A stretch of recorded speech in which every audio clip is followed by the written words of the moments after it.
This is SBR's Football Betting Daily.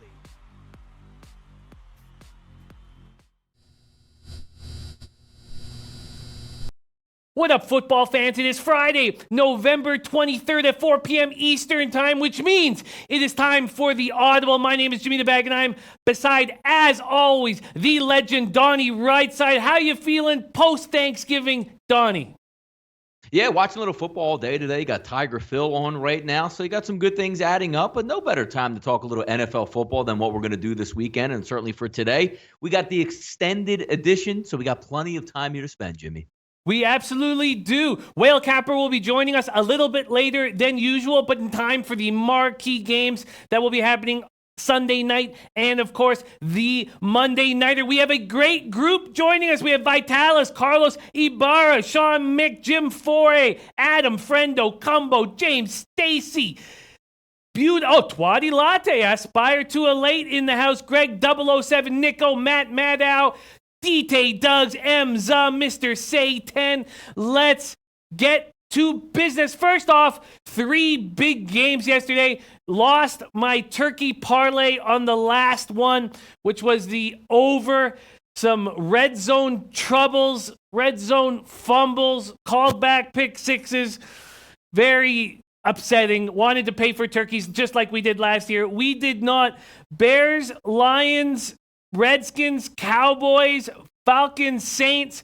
Donnie, did anything stand out to you that you want to make note of moving forward, capping these teams? Yeah, I like the way Dallas Cowboys played. I mean, overall, they got a pretty good defense out there. Looks like if they just don't make the major mistakes, they should be in football games, and the NFC East isn't very good at this point. You saw Colt McCoy put on an average display, but what did you usually get from Alex Smith anyway? About the same average display. The one thing I did like was the simple fact that you were the Chicago Bears, and one of the quickest turnarounds in NFL history, got your stuff together, put a backup quarterback out there, and played some decent football. And then what more do you expect out of Matthew Stafford throwing a pick six that changes the complete direction of the game, and then throw another interception late in the end zone? I feel bad for a couple over backers out there in those 2 games, because if you got that touchdown late, you were headed to overtime, you would have covered it. And then the Atlanta Falcons game, my goodness, how many times can you get the ball in the red zone and turn it over? And even if you're looking from a cover perspective, getting 12, 13, or 14, wherever you got it at, you should have covered that game, and you didn't. The very difficult game for gamblers, or half the gamblers, I guess. Very difficult game.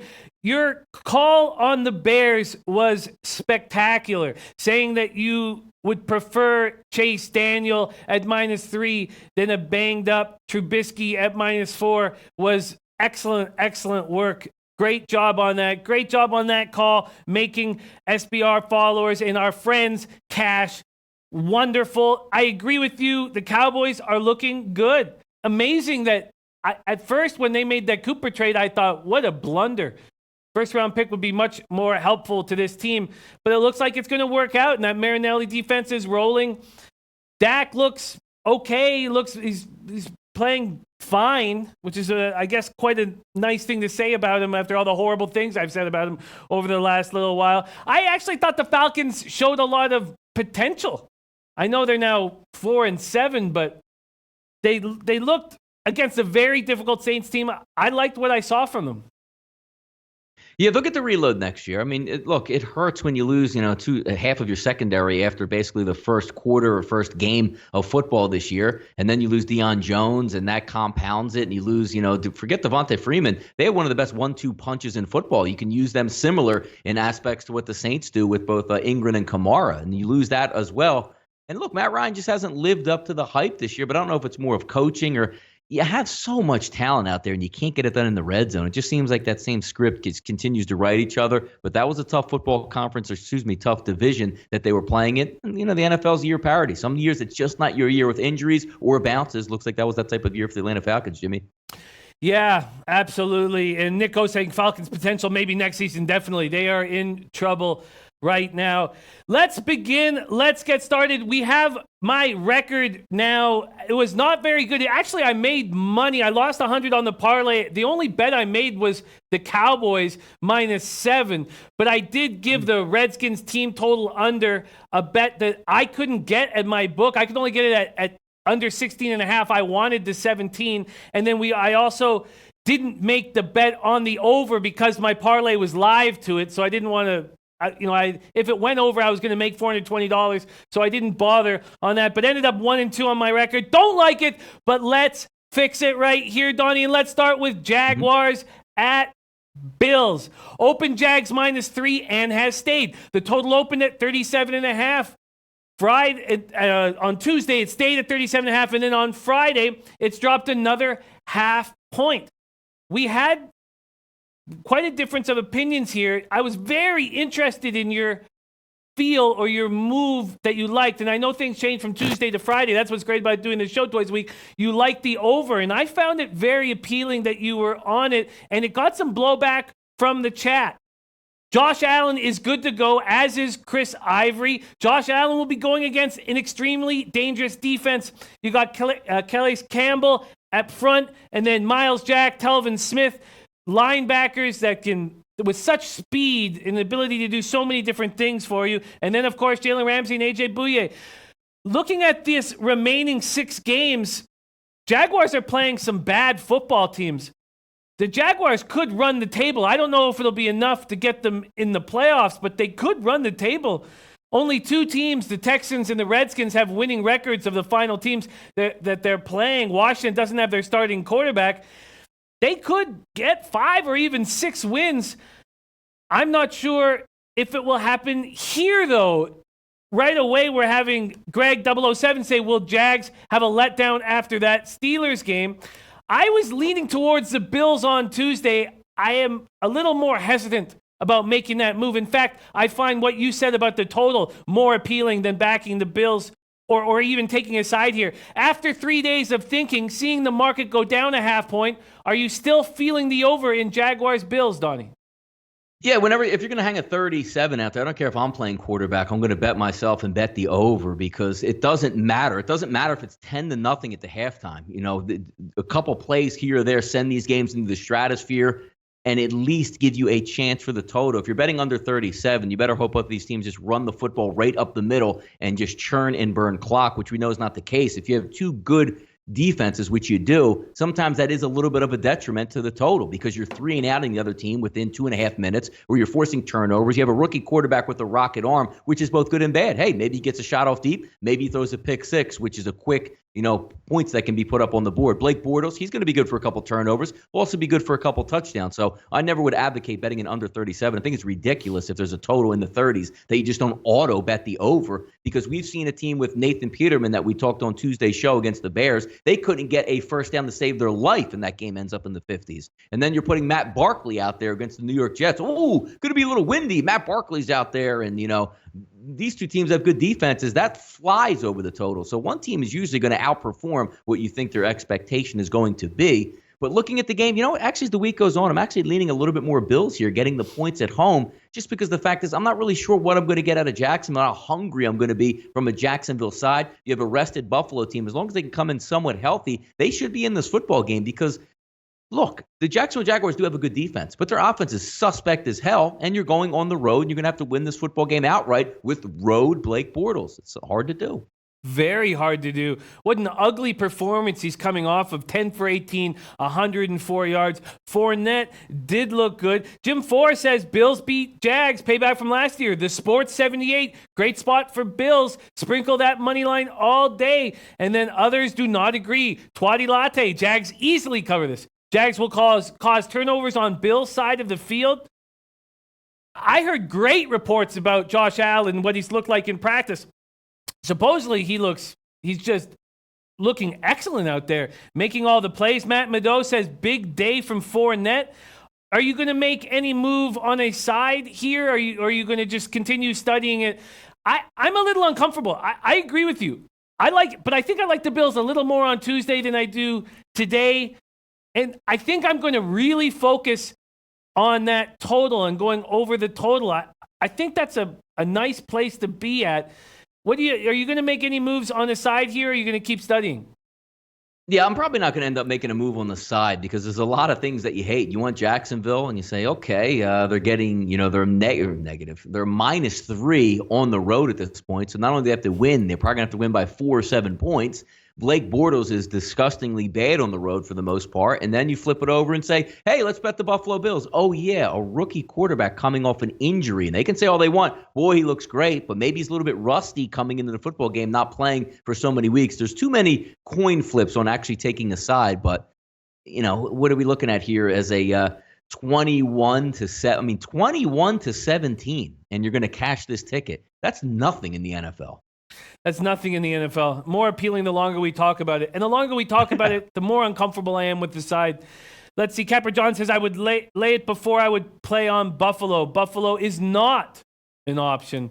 Interesting stuff. Let's move on to Donnie. I still feel like this is the play of the weekend. I like this. Now, your breakdown of that Vikings-Packers, I've already bet the Vikings. I think the Vikings are in a great spot. But this is my favorite play on the card. Raiders at Ravens, Raiders plus 11. I told you that when we came here on Friday, there would be no 11s on the board, and I was wrong. Pinnacle hanging the 11. I was shocked to see. There are a few others. To me, it's already been announced that Lamar Jackson will be starting. I just feel like the Raiders are going to be able to cover double digits. Let's talk a little bit more. Jackson, I read one article that said Jackson had a superlative game and all these great things about Lamar Jackson. He looked good on the ground, 119 yards for 27 carries, most attempts by a quarterback since 1960. But in the air, he didn't look very good. It was just the ground game that rocked the Bengals. They got a ton out of Gus Edwards out of Rutgers, 115 yards for 17 carries. I've been saying sit Alex Collins on the bench. I've been saying that for weeks. Alex Collins looked terrible. Even in fear of losing his job, he looked bad. 7 rushes for 18 yards. The Raiders are allowing 142.3 rushing yards per game. So clearly what's going to happen here is the Ravens are going to run the ball all day long. I think I can understand why there's been a slight move towards the under. Total open at 43.5. We had mostly 42.5s on Tuesday. Now 42.5s and 42s are popping up. But Carr, the way I see things, Oakland has a little bit of hope, a little bit of belief in themselves after beating Arizona. Carr threw for 192 yards. They got a ton out of Richard Martin and DeAndre Washington, 152 yards on 33 carries. I know that there's a Jaden TV saying Crabtree is going to light up that defense. I know that Crabtree going up against his old team, but I see this as the most appealing spot on the whole card, Raiders plus 11. What are you thinking about this spot, Donnie?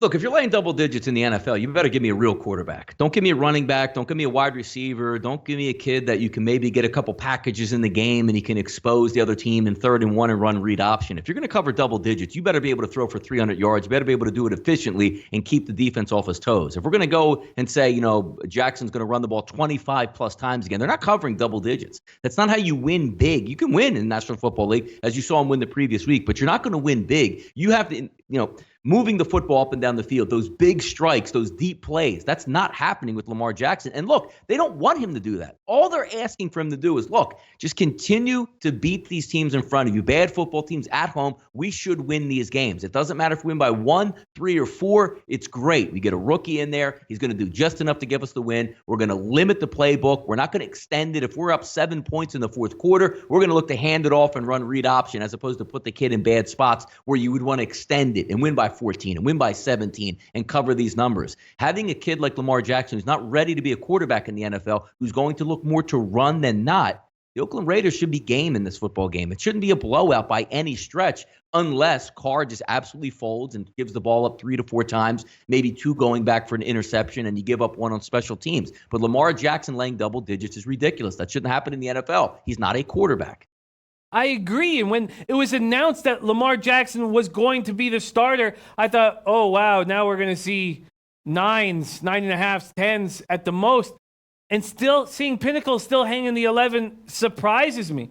This by far, not by far, because I think that Viking spot, especially after your breakdown, is really nice. But I do not see the Ravens covering double digits. Quinn Rivera says, was that the last Raiders game? Game plan was handball off on 1st and 2nd down, then 2-yard pass on 3rd and 9. Gruden didn't try to win that game against the Cards last week. Even that doesn't scare me. even that makes me think, well, there's going to be no pick sixes. There's not going to be wild, out of control plays. I really like the Raiders here.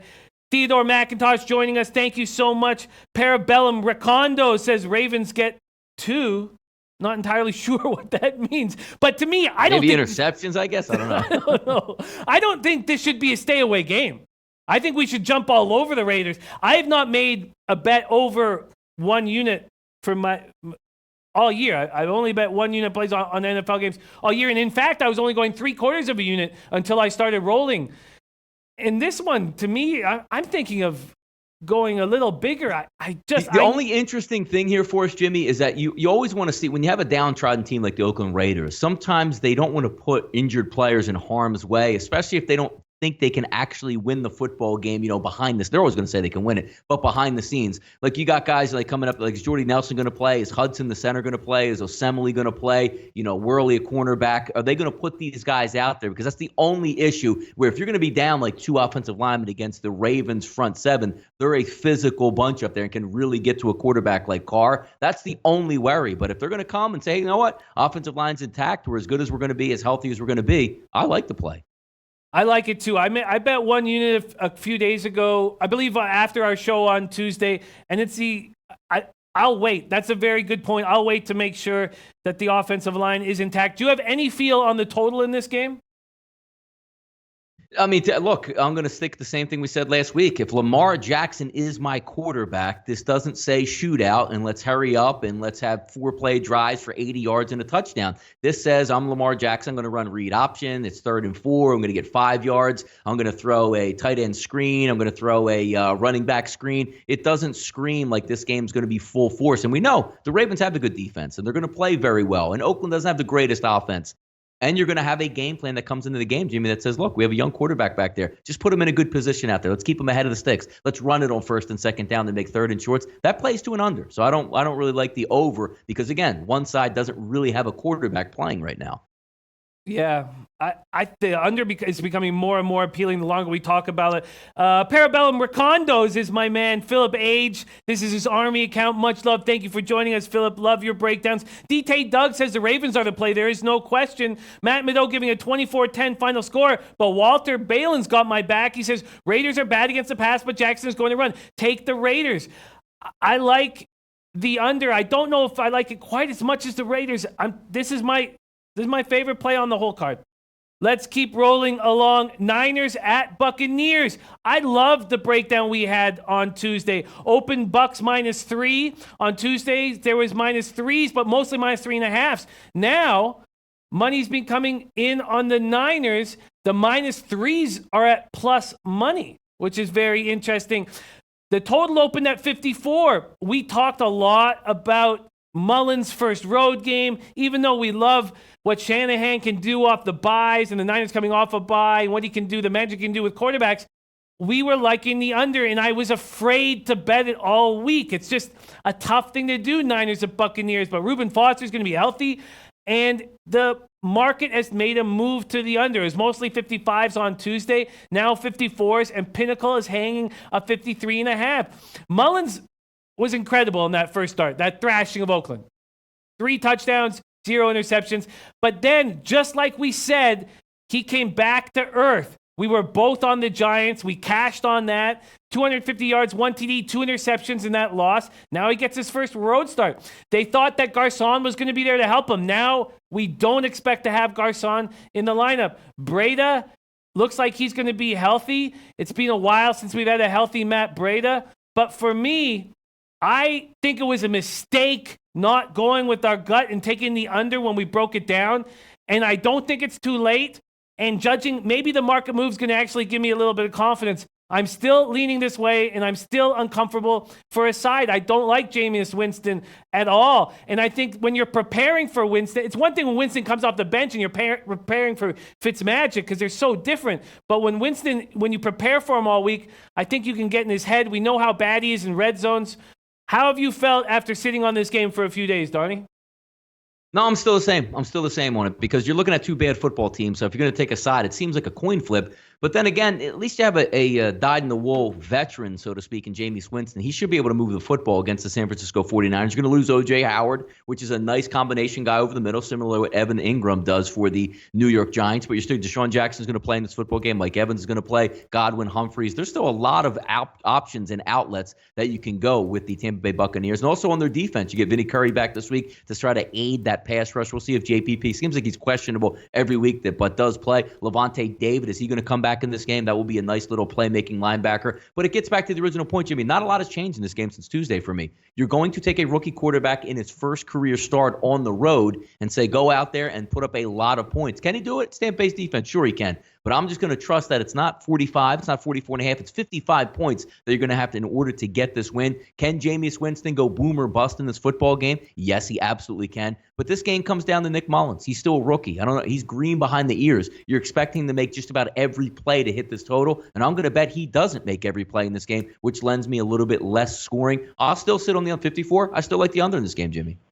I do too. It was a mistake not following through, which has been an issue with the Buccaneers. Even against the Redskins, I was hesitant to make that under, and I did, thankfully.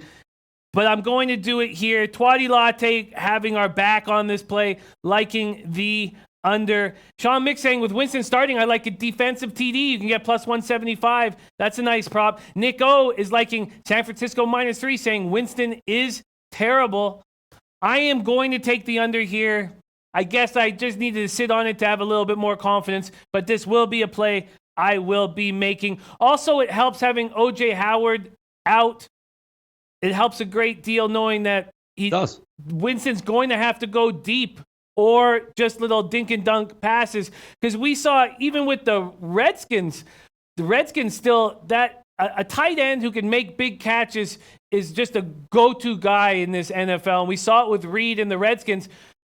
When not anything was going right for the Redskins, they were still able to find Reed on crossing routes, 15, 20-yard crossing routes. I'm very happy that O.J. Howard's out. I will be taking this under. Let's move on to Giants at Eagles. You were very interested in the over, and the market agreed with you. The total opened at 46.5. Then there were 46s on Tuesday. It actually had gone down at that point. Now, mostly 47s. Pinnacle hanging a 47.5. It opened Eagles -7 at plus money. But there were -6s across the board on Tuesday. Now there are a couple -6.5s, but it's mostly 5.5s. And there is now a -5 that is on the board. The Eagles dominated the Giants 34-13 on October 11th, but so much has changed since then. Eagles have lost 2 in a row. They were destroyed by New Orleans 48-7. Their secondary's being decimated. Questions coming in about Carson Wentz. The Giants, on the other side of things, have traded away 2 defensive starters, Apple and Snacks. They've revamped their offensive line, and it's actually looked pretty good. Saquon Barkley is now everything to the offense. Although, as soon as Beckham said we're going to win 7 straight and make the playoffs, he has looked quite good himself. Manning coming off the best game of his season, 17 for 18, 231 yards, 2 touchdowns. But the big thing is no mistakes, no interceptions. They could have success against an injury-plagued Eagles secondary. Eagles gave up 546 total yards to New Orleans. After sitting on this for a few days, are you still liking the over, and do you have a feeling on his side? I love the over, and I like it even more today than I did earlier in the week because you're taking those educated guesses. I mean, not that I live in Philadelphia and you can listen to the radio. Most people can get the, if you read between the lines of what's going to take place and you watch the previous week, you can get a good jump on the following week. The Eagles were an awful secondary coming into the game versus the New Orleans Saints. Now they're even more awful, if that's actually even possible, by having more injuries. And you got that little sneak injury at the end of the game, which a lot of people didn't pick up on. Jordan Hicks is the Eagles' best overall linebacker. And we said it on Tuesday. It looks like I thought even though there wasn't any practice yet, you have that calf injury, it comes out, he's week to week. When they say week to week, that means he's not playing the next week. That means you're going to reevaluate him on a weekly basis. Hicks has been already out or listed out for the game. Now you're going to deal with Nigel Bradham in the middle, who's lost 3.5 steps. Who's he covering? Is he going to be able to pick up Evan Ingram over the middle? Who's going to play quarterback? When you're down your top 5 cornerbacks from opening day, and you're going to have Sterling Shepard and Odell Beckham get after it, there's going to be points. And throw in this game's going to be in the 50s with not a lot of wind. What is there to like about the Philadelphia Eagles getting stops against the Giants? The one thing also, you see a lot of not line movement as if, the line's going from 6 to 6.5, but line movement for the New York Giants on their offensive line, starting to gel a little bit more, getting a little bit more time to throw. And the Eagles have been dinged up on the front line. Fletcher Cox is about the only guy getting consistent pressure. Timmy Jernigan is going to be back for this football game, which is big, but he doesn't have stamina. He's not going to be playing 50 to 60 plays in this game. The loss of Barnett early in the season, who was the Eagles' best pass rusher, that has really played off. And you're going to look at the Giants, who should be able to pick it up. If you saw the MO, even last year when you're checking out the New York Giants, when they played the Philadelphia Eagles, Eli Manning was down his top 4 wide receivers and almost threw for 500 yards against a healthy Eagles secondary. They'll be rested, ready, and prepared. And the Giants defense is equally as awful. Both of these teams should be able to sling it, easily get into the 50s. This is by far my favorite play of the week, is the Eagles over with the Giants. Carson Wentz in a little bit of slump. They're going to throw him out of the slump. There's not much on the way of defense for the New York Giants, and vice versa. Odell Beckham should have 7 catches, 165 yards, and 2 touchdowns. I would be disappointed if he didn't get that. There should be points in this football game. It goes into the 50s easily. Wow, very, very exciting.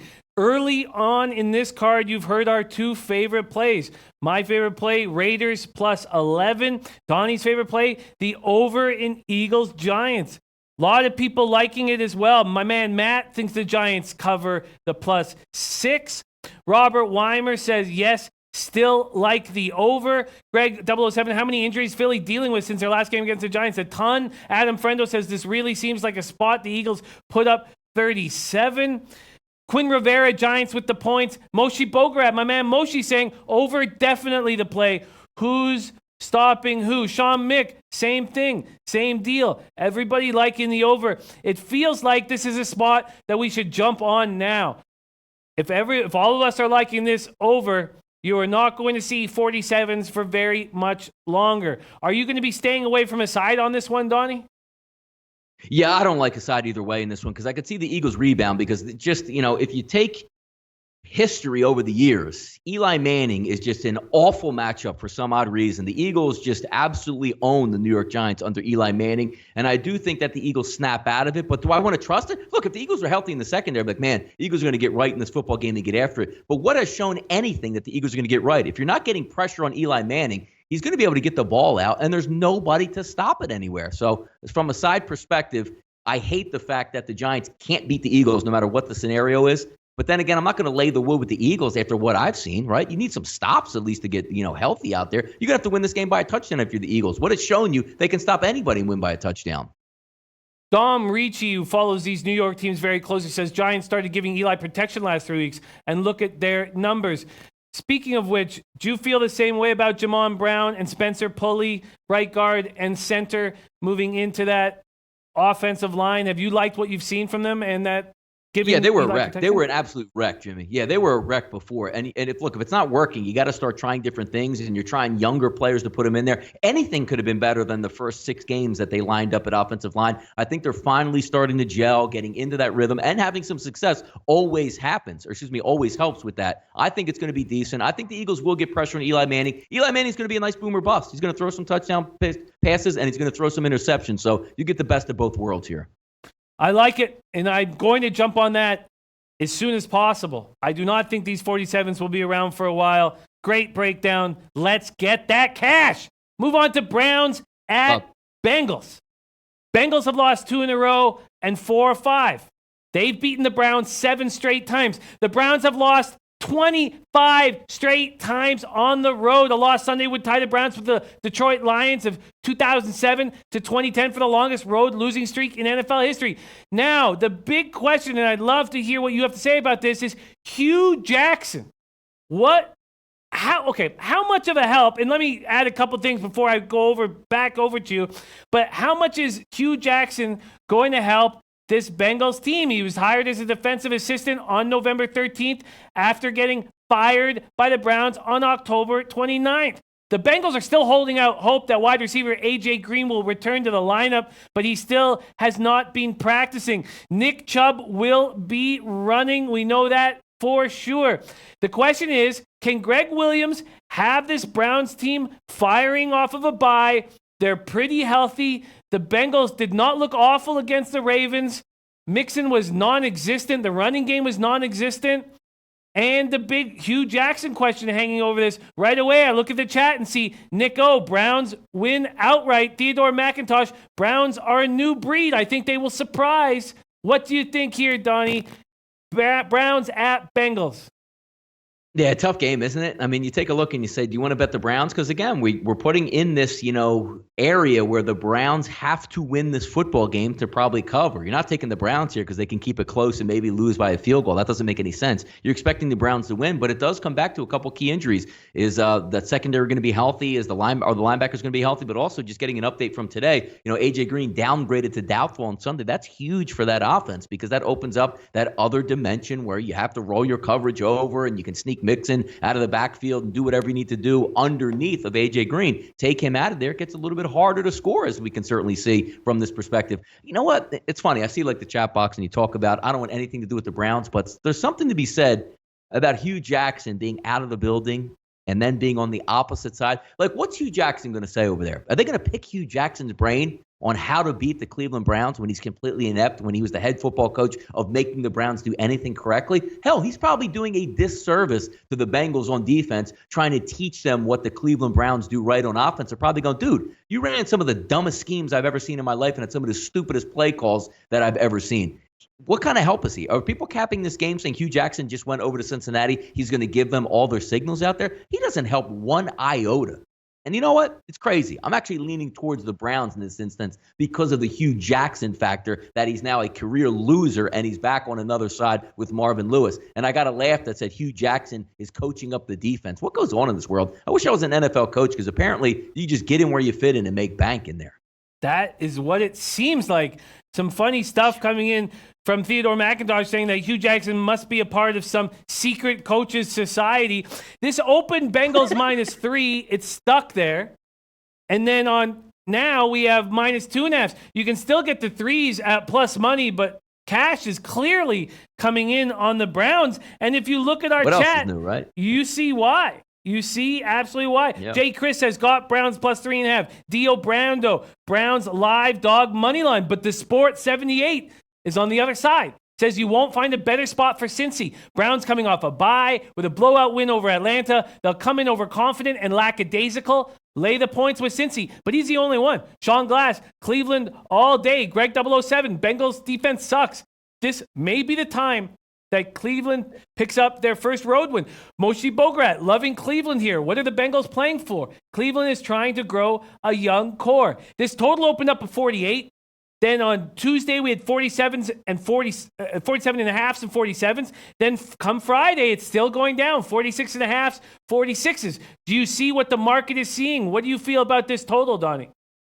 Yeah, actually, you know what? Usually I say on this show the Cleveland Browns, to me, aren't necessarily an under team, but sometimes when you're going to get something in the mid-40s, let's not forget, we're playing in late, November, December. It's supposed to be really cold, especially in Cincinnati. We're going to get high 50s, somewhere around kickoff and into the second and third quarter in this game. So weather's not going to be an issue. And who to say they just don't maybe open it up on both sides? Because you're right. What are we both playing for at this point? Both defenses not absolutely shut down. It would be nice if A.J. Green was playing because then you would really get into it. But who's to say? I think Cleveland should be able to score some points in this game because this isn't the old Cincinnati defense that we're looking at. It's a tough call, but 46.5 actually lean towards the over in this scenario when usually I'm a underbacker with the Cleveland games.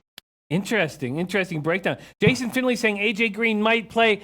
Everything I'm reading is moving towards that he will not be in the lineup, but he still is a game time decision. But I would not expect A.J. Green.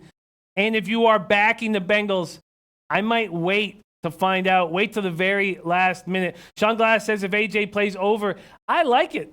I like this. Yeah, but what are we getting out of it, though? You know what I mean? Like, if A.J. Green is downgraded to doubtful on Friday, and he's going to have to lace him up in pregame just to see if he's okay to play, how effective is he actually going to be? We're not talking about a big offensive lineman who's got a knee problem or hamstring and says, you know what, coach, I'll gut it out. What is A.J. Green going to do if he's half speed out there? It doesn't make any point to put him out there. Those are the injuries that I look at early in the week, like when you see the hamstrings. Hey, we're going to see if he can give it a go Sunday. Well, what does that mean? He's going to play 10 plays? So when I see A.J. Green right now, regardless if he plays or not, he's not going to be 100%, so I would downgrade him anyway. Yeah, that makes sense. Nick NYC saying, taking Dalton over Baker, period. Matt Mado, Bengals D is so shit. I heard Green may be back for this game. I don't expect Green.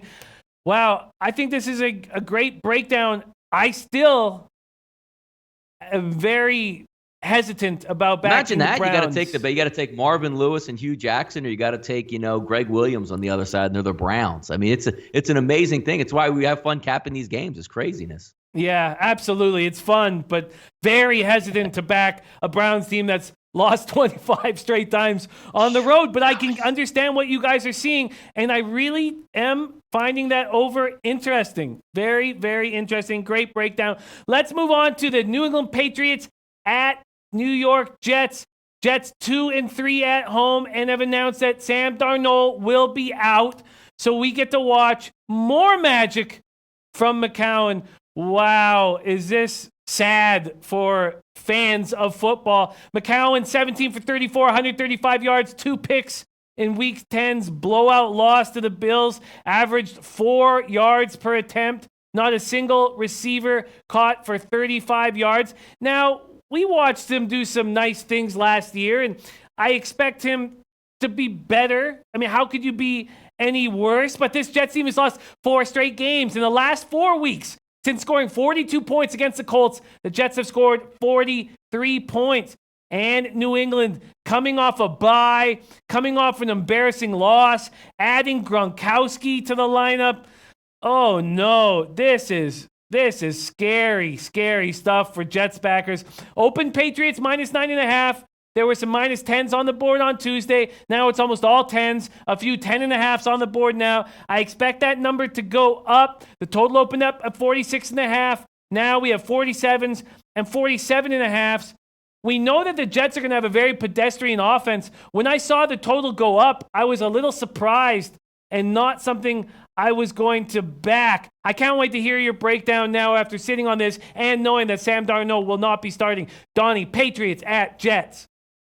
Hard from a side perspective for me because you see Josh McCown is just an older guy. And I look, Darnold's out. What are we actually going to get out of this offense? It wasn't very good last time you saw him against the Buffalo Bills. But then you take a look at what Tom Brady and the Patriots actually wanted to do in this ball game. Because if you saw the game last week, and the Patriots really have a tendency to do this, some games that they lose, it's almost like that they say, we'll just circle the wagons next week and absolutely throw away the fourth quarter and not even care about games. And it turns out that Tom Brady, who I don't know who called this player, what they were doing calling that, Philly special with Tom Brady catching a pass wide open and falls down. He's old. He's a dinosaur. He can't be doing that, man. You're going to end up hurting him. And yes, you did end up hurting him. Now you see, after some rest, he's during the week. Now he's not practicing Friday. So what do you do if you're Bill Belichick on Sunday and you're Josh McDaniel? Does that mean Tom Brady's going to throw it 45 times on the turf when if he has a bum, he's already slow as molasses? Now you throw in a knee injury on top of it. I see a lot of short, quick passes out here, a lot more leaning on the running game because they know. Bill Belichick's sitting back there going,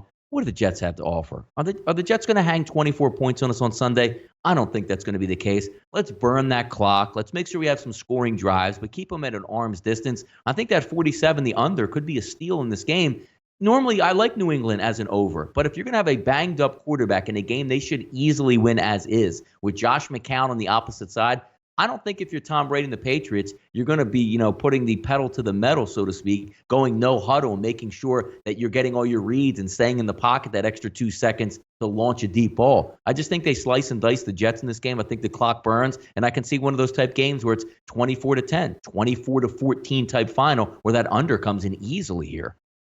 I think so as well. We've seen the Jets provide so much value in this matchup over the years, enough value to get me off of the Patriots and Brady's supposedly injured knee, which I do believe. But as Vitalis says, this guy's banged up every week on the injury report every week. How much do you believe it? But you were right. That it's ridiculous, absolutely ridiculous watching Brady running down the sidelines, reaching for a pass. It just Oh, it's just absolutely ridiculous. I don't know what they're thinking when they have because it worked so well in the Super Bowl, so why not try it again for them? They didn't catch it there, and it was the easy first down, and he fell down on the play and took an unnecessary hit. So, yeah, it didn't work out too well. Didn't work out. You're right. They're not going to risk anything in this game. They're going to run the ball nonstop. The Jets have secondary issues that we've talked all about that aren't going to be abused by now. But what do you think about Gronkowski being double teamed, and will Edelman be open all day? So you have no fear. You have no fear in them airing it out because of the knee, and there's no real need to. No, I actually think they could air it out, but airing it out can have certain consequences, right? You have some teams that like that deep vertical game, like you're always going to air it out with Tampa Bay, you're going vertical, but when you're looking at New England Patriots, they're not really built for vertical, and you can see Edelman open up all day long, 5 yards, 6 yards, 7 yards, just moving the chains, because I don't see that. Every once in a while you'll see when the Patriots usually play a team that's in high-octane offense, they'll engage you. They'll say, you know what? The hell with you. We'll go no huddle. We'll tire your defense out and go toe-to-toe. But in a game like this with the Jets, if you're Bill Belichick and you sit back and Josh McDaniel, you're saying, hey, Bill, we don't have to hang 31 in this football game. The Jets are challenged on offense. We play really good defense. We'll chew up the clock. We don't need to go deep. We don't want to take extra shots. There shouldn't be a 7-step drop in this game for Tom Brady because you don't want to take a hit. When you can just sit back and shotgun 3 steps and just throw it to Edelman and somebody's going to be wide open, Gronkowski coming back, their mismatches are going to be over the middle. I just see a more focused game plan that says, you know what? We don't have to take those extra shots because the Jets aren't going to engage us in offense. This game won't be 24-24 heading into the fourth quarter. It's going to be on the lower scoring side when I believe. So that just lends me to say, you know what? I can see a lot of 7, 8, 9 play drives, 6.5 minutes, and that's how you get unders to play. Certainly is how you get unders. And my man Dom Ricci knows this Jets team inside and out. I always love hearing what guys think about their team in every situation. And Dom Ricci says, Jets defense is fast, better than you might think. McGowan's first game back in a year. I expect him not to have to do too much. 2 weeks later, he might be better. Leaning under. I am down. That's the only way for me to not say I agree, which I get teased about all the time because it's hard not to agree with Donnie Rightside. Let's keep moving along. Seahawks at Panthers. Open Panthers -3. On Tuesday, there was a couple 3.5s, but mostly 3s. Now we come to Friday and it's -3s. You can still get 3.5s at plus money. Total opened up at 47, mix of 47 and 47.5s. We talked about the under, especially you, Donnie. You were interested in this under, and the market followed suit. You can still, there's a couple 47s, but mostly 46.5. Seattle's on extra rest. They look good on Thursday night. Cam Newton, whose passer rating has exceeded 105 consecutive games, has been hampered by an ankle injury. We saw that in the Lions game. Only rushed 2 times for 2 yards. Panthers have continued to allow this playbook to open up for DJ Moore and Curtis Samuel. Greg Olsen still looks good. McCaffrey has rushed for 632 yards and caught 60 passes for 496 yards. So why have they looked so bad over the last couple weeks? Seahawks lead the NFL in rushing offense, which is such a surprise to me from what we thought they were going to be like in the beginning of the year. I guess it's a dual threat because the quarterback can run, and you're getting a ton out of Carson right now.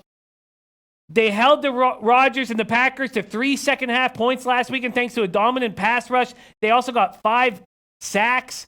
This is a team that looks like it's rolling. I have not made a move on anything here. There's been no under.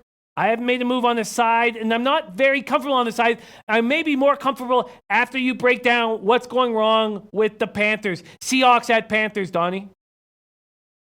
These teams right here are the RPO kings. They really want to get muck and they want to grind. They want to go. I mean, look, they don't have the power back from the side that you're looking from Carolina, but your power back is actually Cam Newton when he keeps the football. And the same thing can be said about when you're looking at Russell Wilson. They have a little bit more expanded running game because they have multiple running backs they like to show in there for looks. But the game plan is actually the same. They're not really roll out and chuck it deep. They're more roll out, read option, let me hit that 6 to 7 yard pass and see if my wide receivers can make a play and get some yards after the catch. So that does play into the total, going a little bit under. From a Carolina perspective, it's good to see that Cam Newton's pretty much healthy heading in this football game. You don't get a lot of alarm bells saying he hurt his ankle last week, he's not looking too good in practice. I think those can all be put to bed. But what are the key injuries here if we're taking a look at Seattle's side? I love the fact when they have KJ Wright out there side by side with Bobby Wagner, especially in a game with a team that does like to have that run pass option look, read option type look like Carolina's going to throw out. He's going to be out of this football game. So Bobby Wagner's an all-pro linebacker. He should be fine in the middle, but you don't have your, Batman and Robin in the middle that can cover a lot of ground. That's going to be tough to make up because when you see the Carolina Panthers, especially at home, they're a great short yardage football team, and you want both of those linebackers where if you stick that football in there and pull it out, you have two guys to defend the tight end over the middle, Olsen, or one of those quick wide receivers, or even McCaffrey outside of the backfield. But I got to tell you, Jimmy, I like Carolina a lot more early in the week than I actually do now. You see those lines out there, heavy juice if you want the -3, -125 at Chris, -3.5 plus money. Juicy about that -3.5 plus 105 plus 100 that looks like it's going to be across the board. This is going to be a pretty tight game coming down the stretch. I actually like the under a little bit more than I do a side, but make no mistake about it, the same theory for me stands true, Jimmy. Carolina is a really good home football team, and you're going to get them if you can get them at 3. You're just asking for them to win the football game. And Seattle, not a great away team, and you have them obviously built for turf. Russell Wilson, a pretty quick quarterback and shifty. He's now going to be playing on grass. You have the West Coast team coming east, playing in an early time frame. A lot of things are going against the Seattle Seahawks in this game, and a lot of things are going for the Carolina Panthers. If I had to take a play, it would be Carolina, but I think the under is actually a little bit better than the side for me here. I hear that. You have any concern about Newton's ankle?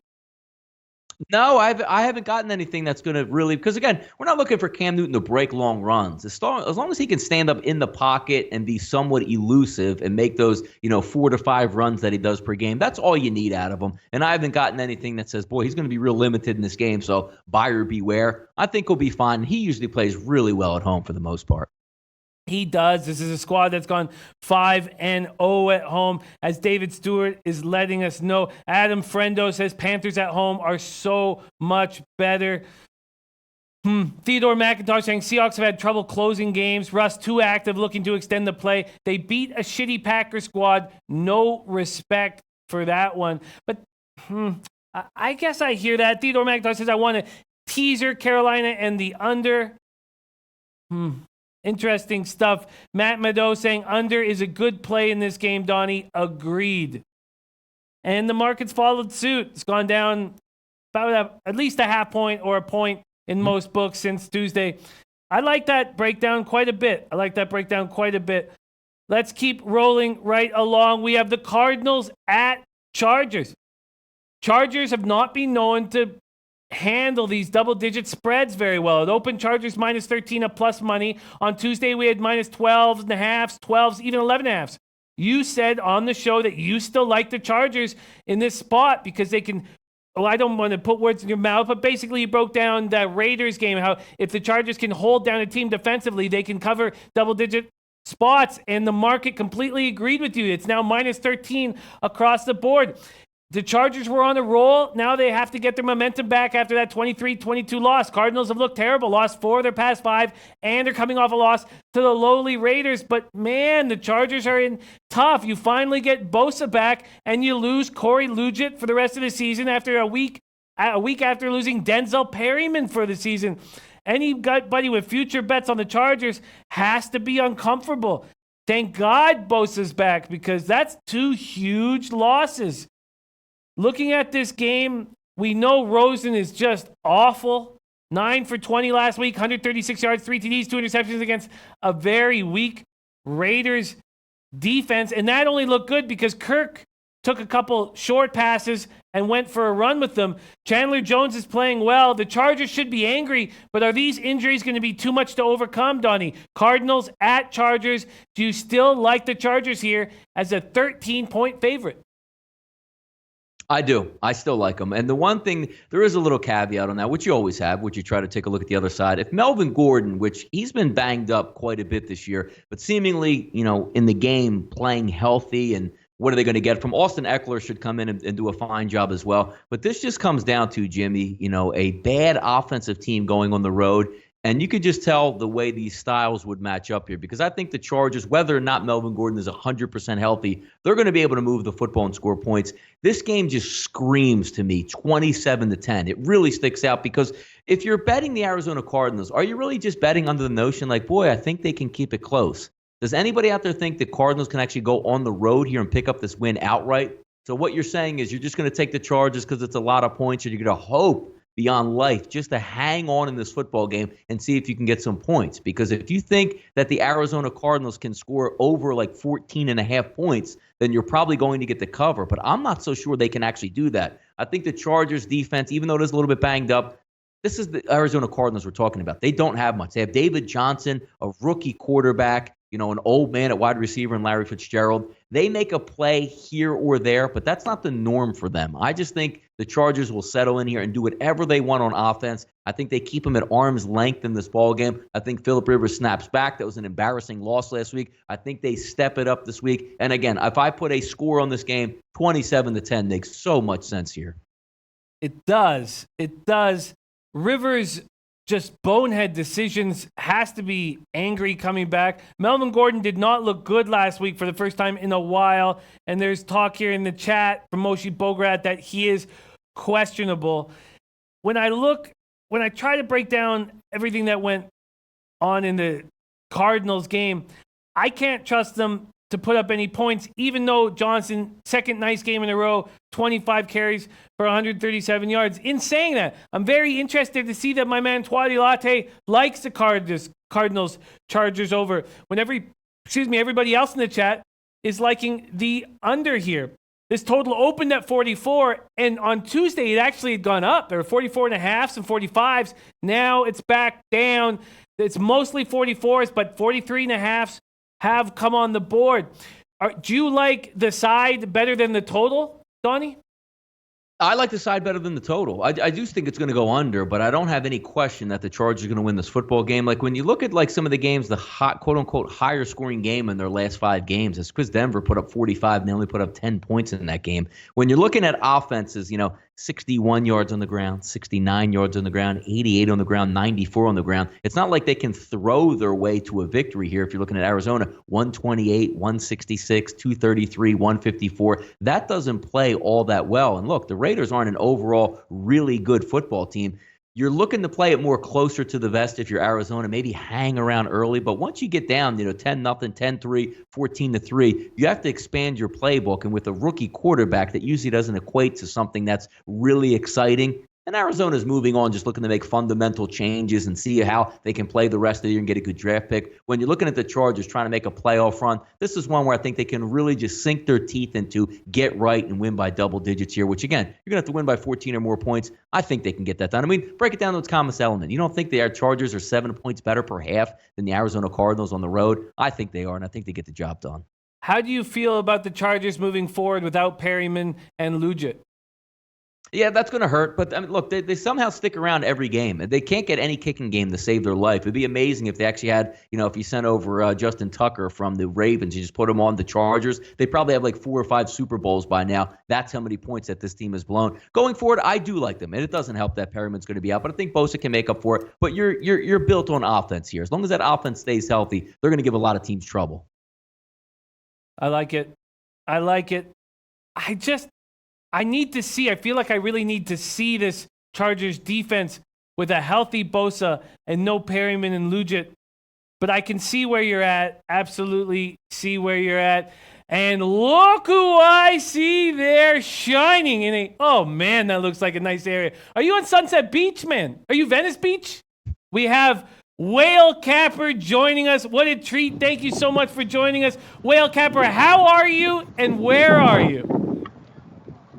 So I'm at Huntington Beach, right by the pier. Ended up, sorry I'm a little late today, guys. I was at a holiday party at Duke's at Huntington. God knows why people are having holiday parties this early in November, but so be it. Anyway, I hope you guys had a great Thanksgiving. Pretty fun games, and some tough beats there. That was, especially if you had Washington at the end of that one was tough. Lions in the over, both of those were rough goes there. It's gonna be an interesting rest of the card because there's some tight lines out there. Looking at the way the rest of the week shakes out. Yeah, probably going to see some tight lines right in front of you, judging where you're at right now. Well, I'll give you a little view. So this is the Huntington Beach Pier. This is like the volleyball capital, at least in Orange County. And there are quite a few people out here today. It is a beautiful, beautiful November day here in California. And sorry for the crazy video there, but this is a nice place to be. It looks like a nice place to be. I supposedly live in a nice place too, but I haven't seen the sun in weeks. 29 NHL and NBA games I had to cap this morning and last night, waking up at dawn. I'm not happy right now, and seeing that beautiful locale actually makes me angrier. Why is that? I should see where you are and think, man, my friend living the best life he can live, and instead I'm like, God damn, my life sucks. Let's move on to these games. We are now at some pretty exciting spots. I'm happy that you joined us because we are starting with a game where there's been a big market move. Dolphins at Colts. Open Colts minus 10.5 at plus money. On Tuesday, there was minus 10s, some minus 9.5s. Come Friday, clearly Tannehill being the story here, minus 7.5s. There's still a couple of minus 8s. We don't know if Tunsil will be back. Hopefully he will be back if you're backing the fish because their offensive line is a mess. Miami lost 3 of 5 games without Tannehill. They've lost 5 of 7 following a 3-0 start. They have allowed at least 27 points in all but one game during this tailspin. They will be getting Amendola back. They will be getting Devontae Parker back. That's going to help a lot. Andrew Luck is looking great, completing 74% of his passes with just 1 pick during this 4-game winning streak that the Colts are on, was just named AFC Offensive Player of the Week. He's guided the Colts to an average of 36.5 points. Frank Gore keeps running. He keeps looking ageless. 528 yards. Miami needs to find a way to contain T.Y. Hilton, who looks very, very good right now. We have a minus 7.5, a couple minus 8s. We have a mix of 51s and 50.5s on the total. Let's start with you, Whale Capper. What are you thinking here, Dolphins at Colts? I didn't hesitate to lay the points here. I feel like the market moving in the direction of the Dolphins when Tannehill was announced the starter was pretty ridiculous. I don't think that Tannehill with the bump shoulder can in any way, shape, or form keep pace with the points scored by Indianapolis in this game. The Colts offense is an absolute truck right now. They've got healthy pieces back at all 3 levels. Which you like, you like to have the, these dynamic pieces at Luck's disposal. He is playing at an MVP level, despite, probably not getting enough thought or credit for that particular award. Colts here take apart the Dolphins. The Dolphins season is over. Their offense is not dynamic enough to keep up on this field in this spot. You got the Dolphins probably, hurting their draft position, having won as many games as they did earlier this season. They need to really kind of rethink where they're going as a franchise. Colts cover in style, and I'm not afraid to lay the points here. Wow, interesting. And out of curiosity, at what line did you get when you jumped on the Colts? Okay, so I saw the standard line that was floating around out there was around 7.5. I sold out to 9.5 because I do think the Colts get a double-digit win. So I'm holding Indianapolis minus 9.5 at plus money, maybe plus 110 or something like that, because I do think they cover they win this by 2 scores the way I handicap this game. Very interesting. Donnie Rightside, Dolphins at Colts. What are you thinking here? Yeah, let's just take a look at the last 5 to 6 games, nobody sacked Andrew Luck. So it doesn't even matter. If the Jacksonville Jaguars can't sack Andrew Luck, who is sacking Andrew Luck out there? And the one thing you have to look at their last 5 games, 34 points, 37 points, 42, 29, and 38. And then you take a look at the Miami Dolphins, who, with Brock Osweiler, not a great offense, I think we can agree upon. What I'm hoping in this game is I think the Colts are going to win and cover this game at 7.5. They're going to win this football game. It's probably going to be by 7 to 14 points in that range. So even if it doesn't come in, you say, oh, I lost. I don't think there's any question that the Colts are going to win this football game over the Miami Dolphins. But what I do like here is if you can get a little bit healthier from the Miami side, if you can get both tackles in this game, because I don't care if Cameron Wake or this whole illusion that the Dolphins got a good defense and they can really press the issue and get after you. Let's take a look at the Dolphins defense. 31 points to the Chicago Bears. is what they gave, 28 points to the Chicago Bears. They gave up 32 to the Detroit Lions, 42 to Houston. And again, the Jets and the Bills game, you just remove those from the log and take that out of your mind. And then you get back and they gave up 31 points to the Green Bay Packers, which the Packers could have had a lot more points in that football game. So if you're looking for just some engagement from the Miami Dolphins, Frank Reich, the best part about him coming from that whole Philly moniker last year is the pedal is always to the metal. They don't give a damn. They could be up 21-3 at midfield on 4th and 2. They're not punting that ball deep. He's going for it. This game is going to have points in here because the Colts say there's going to be points here. They're going to get into the mid to high 30s. I don't care. Oh, Turf and Cameron Wake's going to come off the edge and that Dolphins team and Minka Fitzpatrick. Have you seen the sets that the Indianapolis Colts are running out there? They don't matter who they're playing out there. Jets, the Bills aren't answering. Doesn't matter. We're going to put up in the high 30s anyway. They'll do the same thing here. What I'm just hoping is that Tannehill is somewhat healthy because a somewhat healthy Tannehill is way better than Brock Osweiler. And if you give him 2 tackles where he has a little bit of time back there in the pocket, they'll put up some points as well. The Colts will be in the high 30s. Can the Dolphins just get that 24-point, 21-point range? I actually think they can in this game. This smells like an over. 51 points in a Colts game now, that's getting it cheap, man. Interesting breakdown. You don't think Dolphins off 2 weeks to prepare for the Colts might be able to put something together to slow this Colts offense down?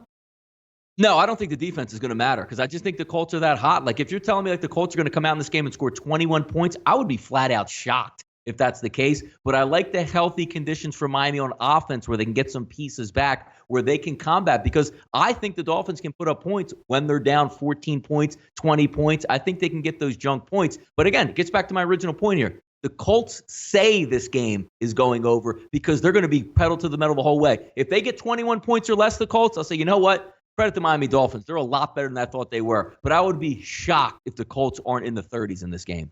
Interesting. Sports 78 says Miami +8. Trust me, you won't find a better spot for them. Colts cannot keep up this level of play from week to week. Colts win, Miami covers. Whale Capper, what do you think about this total? It's gone down a half point at most books from its opening. I'm a strong agree with Donnie. This is an over game. If I only didn't play it because I worry that Tannehill with the busted shoulder, that's the worry. Just you know, he does. I'm worried that you see a game script play out like Green Bay Miami. You know, that game should have gone over. I had an under ticket. I felt very lucky to catch that ticket in that game. That should have gone over. And Miami could score 10 points in this one, or 12 points with 4 field goals. You know, their offense is not performing well right now. And Tannehill, I hate a quarterback coming off a shoulder injury. Throwing shoulder especially. This spells trouble. And if you like the over, but you're worried about the Dolphins, then the Colts team total over is probably going to be, a bettable number. It might be 29, 30-ish. And I think I agree with Donnie. The Colts get into the 30s here. That's an interesting point. Donnie, do you prefer the Colts team total over than the full game over? No, because I actually think there's you're right. Put it this way. If they both cover, if the Colts team total goes over, this game's going over because I think it was a little bit of an anomaly last week. You got Marcus Mariota. I don't know what he was doing, and then you transitioned to Blaine Gabbert, and that game was a runaway right from the beginning of the ballgame, which was nice because I had the Indianapolis Colts last week. But I think the Dolphins will be formidable. I think Frank Gore is going to get some yards. We'll see if Kenyon Drake can play in this ballgame. But as long as I'm getting a real, true, honest report that, yes, we're not just throwing Tannehill back out there because we can't see Brock Osweiler anymore and we have to see what we have. As long as he's able to be out there and upright, I think the Miami Dolphins can score as well. But again, it's fun watching the Colts. 5 to 6 games of no sacks, that is absolutely outrageous. So that means your quarterback has a clean pocket damn near every time against a Miami Dolphins team that looks like it's washed up on defense. There's going to be some points, man. Very interesting breakdown. Love it, love it, love it. Let's move on to a game that is I'm so excited about. And the reason why I'm so excited about it was because of your breakdown on Tuesday, Donnie. Steelers at Broncos. On Tuesday, you said you were trying to find a way, basically. I don't want to put words in your mouth again, but you were liking the Broncos here in this spot, and I was astonished. A big balls spot. Open Steelers -3.5. Then it became -3s, and it's across the board right now, -3s. Total opened at 47.5. Couple 47s, mostly 46.5s, and that has stayed. Breaking this game down a little more, Steelers are 12-1-1 in road games since the beginning of 2017, 4-0-1 this year. That is incredible. They've allowed 21 points or fewer in the past 6 games. 3 of the Broncos' 6 losses have been by 4 points or fewer, and all 3 of those came against division leaders Rams, Texans, and Chiefs. The Broncos are coming off a big win against the Chargers. This defense has showed a lot in matchups against very dangerous offenses. They allowed just 23 points to the Rams. Rams averaged 35.4. They allowed 27 and 30 to the Chiefs, who averaged 36.7. Von Miller, who I questioned after his performance last week, does have 10 sacks in 10 games. Steelers enter the game with the league's 4th best scoring offense at 29.9 points per game, while the Broncos are averaging 22.8 points a game. Before we get to the whale capper, I want to hear you again, Donnie, on this spot. After 3 days, do you still like the Broncos here? Yeah, I'm still on the Broncos. I still like them at +3. You know, you played, and it gets back to the same points that we made. I haven't been changing off of too much what I thought. You go down, you play in the Heat in Jacksonville, you get lucky. You're getting blasted in that football game and pull out a miracle. Then you got to fly back to Pittsburgh. Then you're going to fly out and go play in elevation, back-to-back road games. And let's be honest.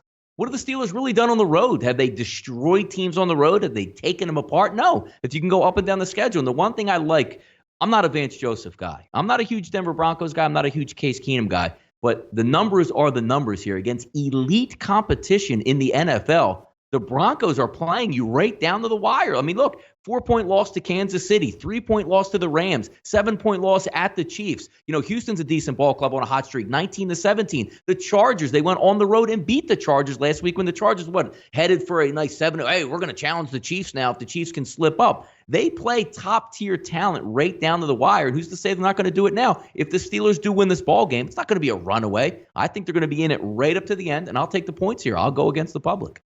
Wow, so exciting. Vitalis saying, let me tell you, I dove into the injury report for the Broncos. November 4th, first center goes out to injury. November 14th, second center goes out to Achilles. Broncos on their third center. Vitalis liking the Steelers. David Stewart said, I got the Steelers bet in already. Man, backing the Broncos I find extremely exciting. Whale Capper, can't wait to hear your breakdown on this one. So the offensive line injuries are a concern for backing Denver. Vance Joseph is a concern for backing Denver. Otherwise, I like all Donnie's points. I'm expecting that you see a Steelers offense that still looks a little bit like they're trying to, kind of find their groove again. Last week against the Jaguars, something was pretty painfully obvious, and that is that they really rely on the Le'Veon Bell, James Conner role to make their offense, whole. It's strange to say this because otherwise in the NFL, running backs really don't matter much, but for the Steelers, running backs matter a lot. And James Conner, obviously, he's been in concussion protocol the week leading up to the Jags game. My suspicion is he himself and the Steelers in general don't want to see him take another shot to the head as they're rounding into playoff form here. So they're not using him as much. They're not asking him to be as physical. And I think that that has, led to limitations with the Steelers offense. I don't think we're going to see a Steelers offense just light it up here. I also am not expecting the Broncos to look particularly solid either because this Steelers defense plays absolutely much tougher on the road. They keep them in games. I think this is going to be a tightly contested game. The Steelers probably get it done again. I'm not going to lay 3 points with the Steelers on the road because I could see them figuring out a way to screw this up. But for me, the under is a nice look here again this week. There's Steelers overs are going to come later this season. Probably that Patriots game especially will be a nice look on Steelers over. But this to me is screaming another underplay. Let the Steelers get in and out of town with a tight W maybe.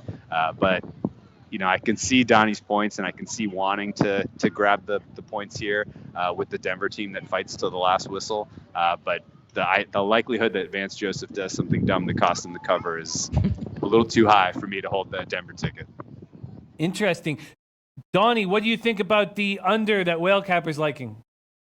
Yeah, no, I'm in agreement with that because, just styles make fights again. I like teams that go up against the Pittsburgh Steelers that have a super elite pass rusher, at least a pass rusher, because we do know Big Ben is going to hang in that pocket to the absolute last second to get that ball off. And when Big Ben is under pressure, he's not the type that says, you know what, I'll concede the sack. He hangs in there with guys all over him and throws those stupid passes that you say, why did you throw that interception? He's going to have one or two of those again this week. And look, it's altitude. It's a little bit tougher to play. The Denver Broncos aren't some high-octane offense where they're going to want to chase and go back and forth versus each other. I see it played a little bit lower caliber because, again, you're looking for Steelers. They don't need a blowout. Just get a win and get out of there. I can see this game being played very close in the fourth quarter, and I'll lean on the home team right here. It's a tough place to play in Denver. It's a great home field advantage. A huge win. I love the fact because if the Denver Broncos came off last week a loss to the Chargers and was close, you might get that, our season's, down in the dumps, why are we even playing anymore? That was an energetic, come from behind, monster win for this football team that goes, you know what? Let's take on the Steelers. Let's see what happens this week. I just see them playing in a close game. Steelers are a really good football team. They're going to be in that Final Four in the AFC. I honestly believe that. But this is a tough spot for them to go in and just walk the dog, so to speak, and say, we're just going to take out the Denver Broncos. We'll head back home and get another win next week. It's going to be a tough-fought game. I'll lean on the points. I love it. This is making the game so exciting that you are jumping on it. I have fear. I understand Whale Capper's fear. People in the chat talking about how well the Steelers are playing, but god damn, it makes for exciting videos, Donnie. Bill Butlicker, who has been absolutely destroying props, loves Vance McDonald in this spot. Bill, you stole my last point. I was going to jump in there. The Denver Broncos are so bad versus tight ends. Vance McDonald of all the Steelers is going to have a day. Good call, Bill. He's been killing props. Jump on those props that Bill's on. Whale Capper endorsing Bill Butlicker's backing of Vance McDonald. Spike quadruple zero says they're rolling over everybody. Show some respect for any team with a 6-game winning streak. And Dom Ricci says, I can't see Pitt scoring more than 24. This is a 24-21 type game. Either way, love the under again this week. Now we come to this Sunday nighter. What a game this is shaping up to be. Packers at Vikings. After I broke this game down with Donnie on Tuesday, I went ahead and bet the Vikings -3. I got -114 on the low shack in the back, so I'd have to look over my notes to see what I got when I actually bet it. But I backing the Vikings -3 here. I think this is a really nice spot for them. It opened Vikings -4.5. Then on Tuesday, there was a couple 3.5s, but mostly 3s. Today, you can still get 3.5s at plus money, but it's mostly 3s. When I made the bet on the Vikings, I didn't think, and I said that on the show, I didn't think 3s were going to be available, and they are. Packers are on extra rest. Will it matter? They played to a 29-29 tie on September 16th. And that was because of a Vikings rookie kicker missing 3 field goal attempts, including 2 in overtime. He was released. Dan Bailey now doing the kicking for Minnesota. Cousins had perhaps his best game of the season against the Packers, but that was when Cousins had everybody had a lot of hope in him. Maybe that hope is going away a little bit. In that game, he was 35-48, 425 yards, 4 TDs, 1 pick. But Cousins and the Vikings have struggled in primetime games, and we hear people talk about it all the time.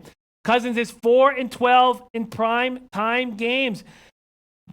Tough to back a guy who's 4-12 in prime time games, but Green Bay is 0-5 on the road.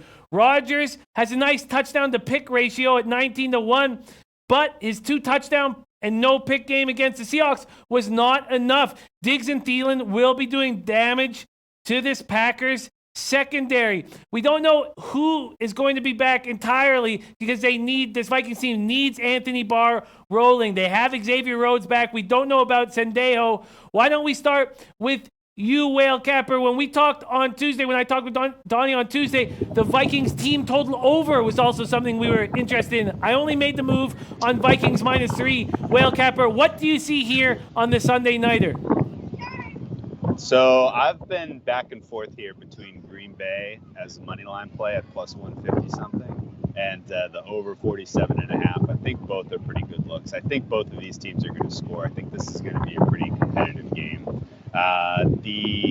In the end, my only official play on my card was the over 47.5. Boy, it's tough to walk away from plus 150 with Aaron Rodgers in a game that the Vikings absolutely have to win. We're in the time of season where Aaron Rodgers traditionally plays his best football. He's up against a team that we know he has, he has an extra chip on his shoulder to kind of send these guys a message. This is the Vikings team that that took him out of commission last year with a collarbone injury. It's really, and that the stat you brought up about Kirk Cousins is leading me in the Green Bay direction as well. We haven't seen Kirk Cousins perform well in those big spots. We haven't seen him perform well against teams that are generally winning teams. But on the other side of the ball, you have an extremely depleted secondary for Green Bay, and the space should be there for Thielen and Diggs to do some damage. Diggs especially. Thielen does not look like he was 100% in that game against the Bears. He looked like he was jumping a little. He wasn't making the catches that we've seen him make in the earlier half of the season. So he may not be all the way back from his injury, but certainly Diggs looked damn good. So I think both of these teams score. I think it's competitive. I think we see, both of them get into the 24-point range, and probably this is decided by a field goal, 27-24. And if you're out there looking for Green Bay, I would back them on the money line. Don't take 3.5. They either win this outright, or the Vikings take care of business. It's tough for me to really make a strong case either way on the side here. I just feel like Green Bay at plus 150 this time of year is value. I can understand backing the Packers on the money line. I can understand going for a score with Aaron Rodgers late in the season. But this Vikings team at home, I think, will take care of business. When I heard Donnie break down this game on Tuesday, I immediately bet on the Vikings. I do not care that they've lost 4 of their last 6. I don't care that Cousins has a tough time in primetime games. I just think that the Vikings have too many advantages all over the field, except at quarterback. Donnie, 3 days to marinate this game. What do you think now? Yeah, think about it on the same lines as when we talked about it on Tuesday. I just think a lot of this goes into, there's numbers out there and such, but it's just not your old school Green Bay team. I mean, if you wouldn't wake up, you wouldn't even know that they were 4-5, and they don't play very well on the road. And there's been games at home against the San Francisco 49ers where the 49ers took them apart and were the better football team out there. Their record could be a lot worse than what it actually is based on the brand of football that they played. The same reason last week I love the Chicago Bears, that you guys bring up a good point on being the injuries and what Minnesota Vikings have. That was a cold weather game with a lot of soft tissue injuries. They held Anthony Barr out one more week to make sure he's ready for the next week. You're right. When you see Adam Thielen last week, dealing with calf injuries. But when you're playing in cold weather on grass against a real physical team, it's hard to get up for that football game and have a complete effort. Now you come back, they're a dome team. They're used to playing in the dome. And if we take a look to see how this defense has performed in the dome, starting from opening day, the highest, most yardage they've given up all year was opening day to Jimmy Garoppolo and the San Francisco 49ers. 327 yards. If you take a look down that rabbit hole, the next game, 292. The following game, 269 total they gave up on defense. And the New Orleans Saints that nobody can stop, 270 yards they've given up to the New Orleans Saints at home. And the most recent game against the Detroit Lions that they absolutely crushed, 209 total yards they've given up. This is going to be hell to pay for Aaron Rodgers, and I just think it's more likely. It's not to say that the Green Bay Packers won't be able to score. Aaron Rodgers is a really good football player. He's going to be able to move the chains. He's going to make some plays, and referees usually love him. He's notorious for extending plays long enough to get that pass interference from guys scrambling around. So he is going to make plays. But this game comes down to the Vikings offense at home should be able to do whatever they want against this Packers defense. They're depleted in the secondary. You have 2 great options at wide receiver. Rudolph's an okay threat over the middle, but you should be able to run the ball. Healthy Dalvin Cook finally, Latavius Murray. It's not so much about what the Green Bay Packers can do. I just think the Vikings are going to have a pretty easy time on offense moving the football up and down the field. And I'll lean on Mike Zimmer and that defense at home. They are built to stop the Green Bay Packers. They built this team to go up against them. Jimmy Graham's been a non-factor all year as is. Now he's going to play with a broken thumb. I just don't see a ton of options out there, especially if I'm going to get a healthy Xavier Rhodes, which it looks like I am. They'll make plays on defense, and I just need to win the game by 3 points. I think Minnesota can handle that. I do too. Donnie, is there any... Do you back this idea that this might be the worst Aaron Rodgers-led offense that we have ever seen? Devontae Adams goes off every game. Last game, 10 for 166 yards, but he's the only wideout you have to cover. In that last game they played, only Lance Kendricks, caught more than 1 pass. It just seems like they're a pretty... I know that Aaron Rodgers is magical, but it feels like they're a pretty easy team to defend right now. They have some talent out there, but here's what the difference between this Packers team and the other Packers teams were. You usually had that veteran running back, a bigger back that can pick up the blitz. They have the two young kids who can run the football, but they're going to blow assignments. And also, how many times were Jordy Nelson and Randall Cobb, when they were both healthy in the football game for the Green Bay Packers, they always, the back shoulder fades, everything worked out. Third down, I know exactly where Randall Cobb's going to be. One-on-one coverage with Jordy Nelson, I'm just going to zing this to the back side, and he's going to be wide open, and I'll throw him open there. They just don't have that type of offense running this year, and they missed on Jimmy Graham. I mean, Jimmy Graham was supposed to be that extra component. We never have a tight end who can extend the field and be wide open in the red zone. He just fell off a cliff like a running back in his 30s would, and he's absolutely obsolete at this point. You're right, and that offensive line is getting older, and Aaron Rodgers is getting older, still with a little bit of that knee injury. There's a lot of components here with talent on the Green Bay Packers, but they don't have that familiarity that they had for so many years where you knew exactly where these guys would be and they knew the offense by the back of their hand. Well, Kepper, what do you think about the idea that this might be the worst Aaron Rodgers-led offense that we've seen ever? I don't think that that's real. I don't think that that's 100% realistic. He is doing, Aaron Rodgers himself is elevating the play of a lot of the guys around him. That's no doubt about it. But the problem with the Packers is clearly 1A is defense and 1B is coaching. I don't think it really matters who the guys you have around Aaron Rodgers. I mean, you make a good point about not having a guy pick up the blitz, and the fact that does kind of play into how successful he is. But this is they have a fine stable of weapons, young guys, fast guys that can get open down the sidelines. Aaron Rodgers is throwing amazing precision passes, beyond 25 yards, better than anyone else in the NFL. And I think he's a live dog in this one. I'm curious about more on the other side of the ball about the Vikings. The Vikings had 2 weeks to prepare for the Bears. They rolled out a supremely vanilla approach. They tried to force the run, even though it absolutely wasn't working. They never really until the chips were down and they absolutely had to pass, they couldn't really find their offense. It was just kind of a pretty pathetic performance coming off the bye last week. Credit to Donnie for being all over the Bears in that spot. I took a loss with the Vikings. What is it about Zimmer and about this offense that you think that on a fly, another tough divisional game that they're just going to come out and be able to go score for score with Aaron Rodgers? I think it's the weakness of the Packers defense, simply put. They don't seem, their secondary's weak. It looked like maybe it was a sign of strength that they didn't need Clinton Dix, but they seem to be allowing yards. And also, the main thing to me with the Vikings is that when Rodgers has to get it done this year, when it's crunch time in the fourth quarter, he just doesn't seem to be able to do it. I mean, against the Patriots, he didn't even pass midfield. Donnie, can you answer that question better than I just did? What do you think? How do you feel about this Vikings offense going toe-to-toe with Aaron Rodgers and the Packers offense? Yeah, no, I think they'll be okay. Because the thing that I never like about Kirk Cousins is if you have a good defense against Kirk Cousins, like the Chicago Bears did, he's going to give you one. He's going to give you that pick six. You're going to have that, oh, Kirk, what the hell are you doing out there? But I just don't see enough pressure coming from the Green Bay front seven. And I know, hey, they have a decent pass rusher out there in Clay Matthews, but he getting a little bit long in the tooth. I think he'll be able to stand up, and since it's back in a dome, he's not going to have all that noise around him. I think it's going to slow down, and I think he'll play well in this football game. Because, again, I think the cap is the same thing that we have, Jimmy.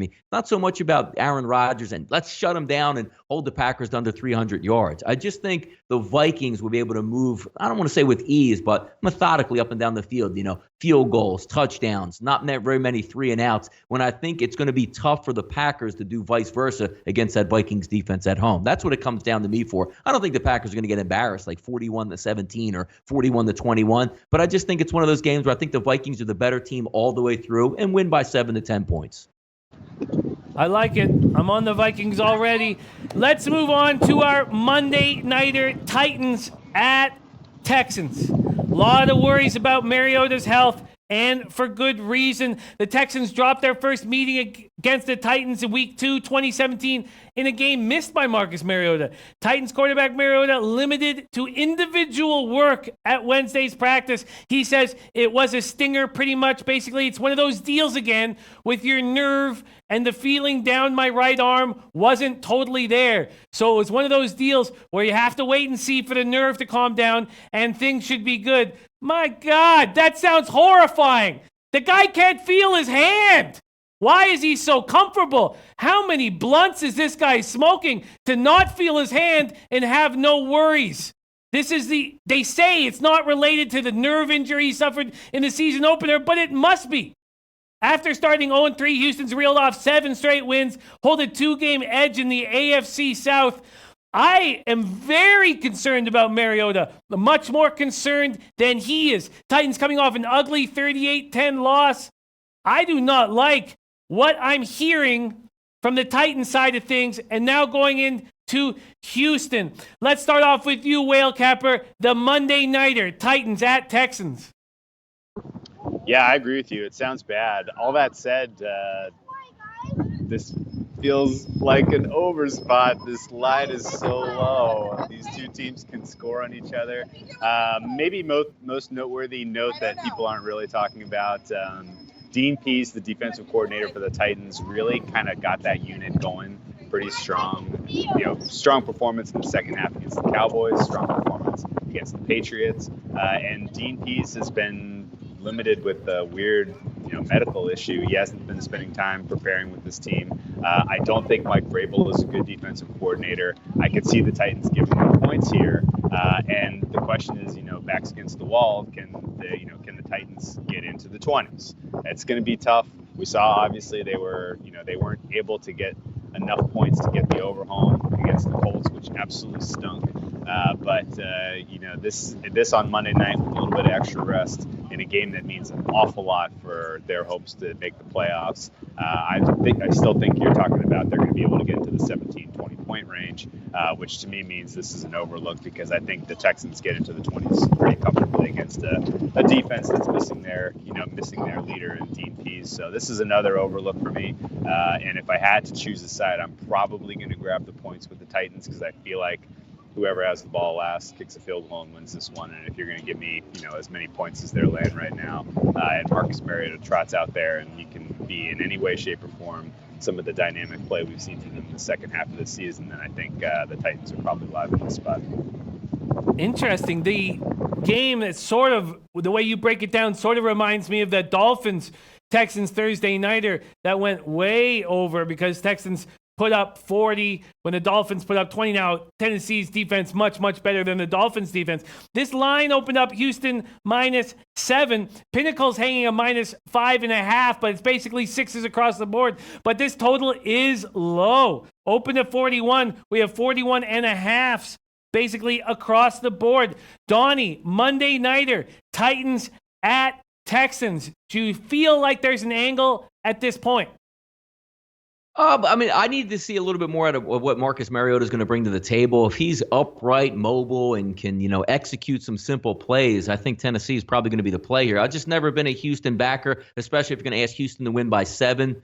Look, Tennessee's going to play a little bit of defense in this game, and if Marcus Mariota can get outside the pocket and make some plays with his feet, they should be okay. They got shelled last week in Indianapolis. That was an awful spot for Tennessee to go into, and we capitalized pretty easily there on the Colts side. But I think this game is a divisional game. I think it'll be played a little bit closer to the vest, and I can always count on one thing from Bill O'Brien and Deshaun Watson at quarterback. They're going to get in the red zone. They're going to call stupid plays. They're going to fumble the ball. They're going to take sacks on 3rd and 1 at the 34-yard line and knock themselves out of field goal range. So I just think in this spot right here, I think it's going to be close. And the 6.5s are now gone, and obviously because that's Marcus Mariota going to play and not obviously Blaine Gabbert. Division game, close. I just think it's going to be a close game. I'll lean on Tennessee in this one. Not a great feel, but I'll take the points here.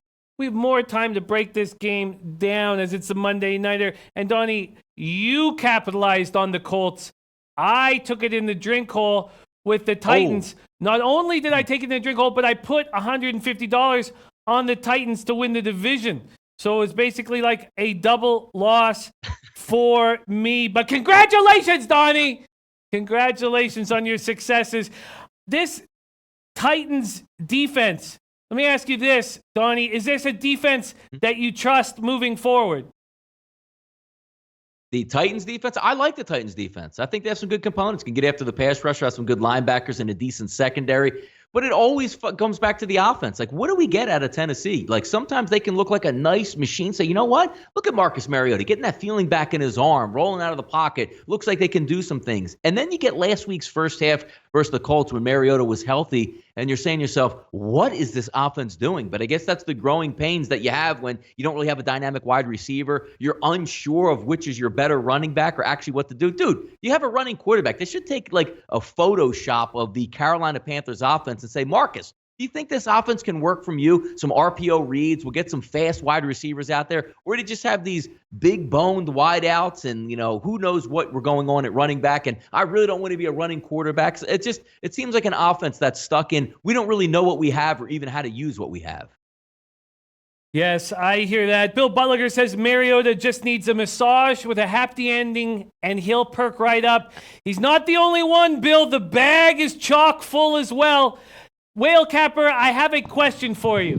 My favorite play on the card is the Raiders plus 11. My favorite play on the card. What do you think about that spot? Wow. Well, you were on to the Raiders last week. Wow. Apparently they haven't quit, but they shouldn't have won that game if they want to have a better draft position. And it felt like there were moments in play calling in that fourth quarter where John Gruden was trying to sabotage his team, and the team won in spite of that. So I don't know, man. This Raiders, really? Your favorite play on the whole card is Raiders? Huh? My favorite play on the whole card, Whale Capper. Oh, put it out there. Okay, wow. That was not the endorsement I was hoping for. That's not the answer you were looking for. Well, okay. Actually, no. And I'll. But here are a couple of nuggets to help support you on the Raiders. I noticed this a couple years ago. The Raiders had like this really weird schedule where they had like 7 games in the Eastern time zone. It was literally like of their 8 road games, 7 of them were in the Eastern time zone and started at like 10 a.m. And I was like, wow, Raiders team total under is going to be an automatic, no doubt, winner. Regular season under wins because they're going to lose all those games in that 10 a.m. time slot because they play so poorly over there. They did something to prepare their team to kind of get people into where they were prepared for those 10 o'clock games. The legacy carried through last season as well. They performed a lot better in these really, really early spots than they had in years previous. So the fact that it's an early start time is huge. The fact that it's Lamar Jackson and he's not running a dynamic throw-first offense is huge. But all that said, the likelihood that this team falls apart in the second half and the Ravens can just kind of put them away with their running game is pretty likely in my book. So you might need a backdoor to get that 11 home, and it might kind of come down to whether they can stop the ground game in the fourth quarter for the Ravens. But that's a tough one, man. That was an easy game for me to stay away entirely. Is there a spot on this card, Whale Capper, that of the games that you didn't get a chance to talk about that you really like? Giants over. Giants Philly over was silly low. I almost feel like it's a trap because it's so low. I think I got in at 46.5. They got the 8th string guys out there in the Philly secondary going up against Odell Beckham. If you can give Eli Manning any semblance of time in the pocket, he's going to be able to put up 20-something points. And this is kind of all or nothing here for the Philly offense. They're going to have to score. The Giants defense is not that good. They should be able to put some pressure on them. We should see a bounce back from Carson Wentz. This kind of ends in the 26-27 range for me. So over 46.5 was an easy play. And then the Tampa Bay Bucks under, I like a lot as well. Beautiful. I think Niners keep that game competitive, but you're trotting Jameis Winston back out there. The Bucks are going to be on the hook for like $20 million if Jameis gets hurt. So I would expect them to run a very conservative offense with a lot of trying to hand off the ball. And then on top of that, he doesn't have his safety. He doesn't have his binky O.J. Howard out there catching passes over the middle. So it's real tough for me to figure out how Nick Mullins in San Francisco go to Tampa Bay and go toe to toe in the same kind of game we saw between New York and Tampa Bay last week. That one looks almost certainly like the winner has in the ballpark of 23 points. So I'll take under 55 there all day. Yeah. And maybe the only other one that I didn't talk on was Patriots. Patriots lay the wood this weekend. I think they buried the Jets. I'm not remotely worried about laying points against them, even on the road in division. This is a tone-setting win. Everybody else in the NFL who is contenders this year are making their case, and the Patriots absolutely have to answer. This is the kind of game where you have matchup advantages all across the board. You absolutely send a message, bury these guys, win by 20, 30 points, and cover the 9.5. Very, very nice stuff, Whale Capper. Good to know that Donnie's favorite play of the week you back easily, and you are very uncomfortable with my favorite play of the week. Want to give a shout out to everybody in the chat. Thank you so much. Our man Bill Butlicker, the king of props, likes Kute over on receptions. Hopkins getting 10+ targets. Watson loves short passing game with him. Check it out, y'all. Thank you, Bill Butlicker, and all the great cappers that have been joining us. It means so much to us, and this show doesn't exist without you guys. So thank you so much. Whale Capper, my man, thank you for joining us. Will you please give a big shout out and thank you to our friends and cappers that have joined us on the show? Thank you guys for joining us. It's super fun to be on this show every weekend. Apologize that I missed the beginning of the show, but hope you guys enjoyed this from the beautiful beachfront in Huntington Beach. Yeah, it does look very nice. And Donnie, my man, another one in the books. I absolutely love working with you guys. Donnie, get a chance to work with you 2 days a week. It is a honor. Would you put a bow on this bad boy and send us into a money-making weekend? Yeah, let's get this W on that Eagles-Giants over. I mean, you're right. 46, I got it at. Whale Capper gets it at 46.5. This game should be played well into the 50s here. It just makes too much sense not to make money. But besides the point there, a lot of information going over. A long week, it seems like, even though Tuesday and Friday are the same every week. But you have the holiday thrown in. You got Black Friday. A lot of people out there shopping. I know you're spending a lot of money out there. Let's recoup some this weekend and certainly get after it on this NFL card. A lot of stuff to go over. Certainly a lot of stuff to like here. You had the 3 games yesterday. A little bit shorter card Sunday, but I still think it's a pretty good card overall that we can get after. Thanks for watching. And look at this, an hour and 38 minutes this time. We are creeping so ever close to a 2-hour show here on a Friday. I promise you folks we'll get there on one of these weeks. Because look, hey, Jimmy and Whale, pretty soon we are going to have a week that's going to have no more bye teams. So you're going to extend another 2 to 3 games. We'll make that 2-hour point. For Jimmy the Bag, he's Whale Capper. I'm Donnie Rightside. Thanks for tuning in again. Great chat box as usual. Hopefully you cash those tickets over the weekend. We'll see you back here again on Tuesday on the Audible. Thanks, fellas.